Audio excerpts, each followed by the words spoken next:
백세대학 제54강 중년의 삶을 어떻게 살아야 할까? 직업에 귀천이 없다. 법륜스님이 증문즉설 중에서 찾아봅니다. 신중년 행복 디자이너 이규철입니다. 첫째, 내가 살고 싶은 대로 살면 돼요. 저는 40대 중년으로 남에게 민폐만 안 끼치고 살면 된다고 생각하고 그렇게 살았거든요.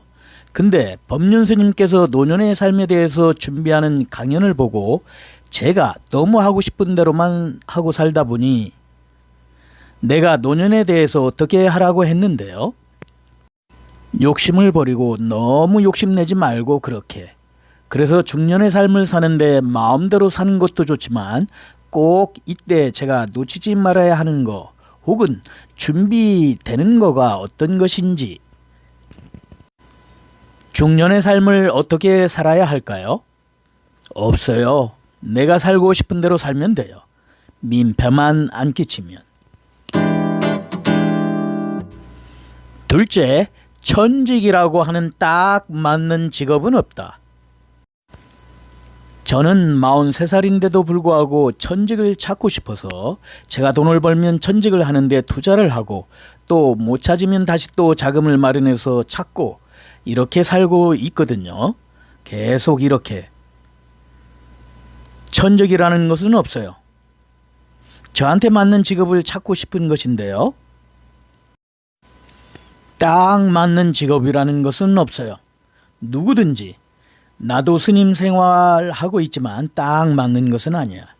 뭐 이것저것 청소하라고 한다면 이것이 좀 낫겠다. 이럴 수는 있겠죠. 딱 맞는다는 것은 없어요. 그렇게 그냥 돈을 벌기 위해서 직업을 갖다 보니까 사는 것이 재미가 없는 거예요.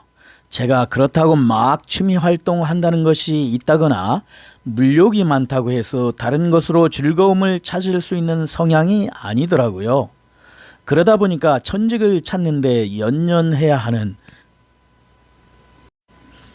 천직이라는 것은 없다니까 그러네. 없는 것을 찾으면 죽을 때까지 고생만 하지. 천직은 없어요.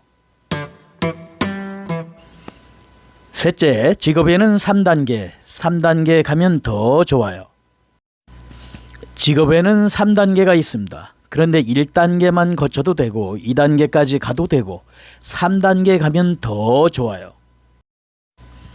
하나, 먹고 살기 위해 뭐든지 해야 된다.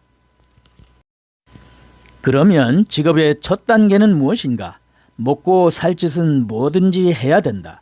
내가 먹고 살기 위해서 하는 것에서는 귀천도 없습니다. 바로 두 가지만 빼고요. 불법적인 행동하고 부도덕한 행동입니다.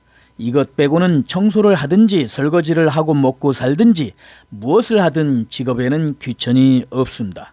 일단은 먹고 살아야 된다는 것이죠. 자립을 해야 된다. 소가 산에서 풀 뜯어 먹고 살고 토끼가 풀 뜯어 먹고 살듯이 나도 뭔가 먹고 살아야 된다는 것입니다. 둘, 이왕이면 일하는데 효율성 있게 하자. 둘째 단계는 이왕 일하는데 단위 시간당 수익이 많은 것이 낫겠죠. 안 그렇겠어요? 이것을 효과라고 그래요. 내 노동의 효율성이 높은 것을 하는 것이 두 번째 단계입니다. 어차피 먹고 살기 위해서는 뭐든지 하되 전공이고 뭐고 취향이고 뭐고 필요 없습니다. 무조건 먹고 살 수 있는 것이 첫째 단계고 두 번째 단계는 이왕 먹고 살 수 있다면 효율성이 나은 것으로 한다. 그런데 대부분 사람들이 죽을 때까지 여기에서 머무르다 죽는 경우가 많아요. 셋, 내가 좋아하는 일을 한다. 세 번째 단계는 바로 내가 좋아하는 것을 하는 것이죠. 자기가 먹고 사는데 해결이 된다면 그것이 제일 낫지요. 그런데 만일 하고 싶은 것을 하고는 못 먹고 산다고 한다면 어떻게 할까요? 그러면 내가 먹고 살 수 있는 효율적인 두 번째 단계의 일을 하면서 세 번째 단계는 취미로 하면 되겠지요.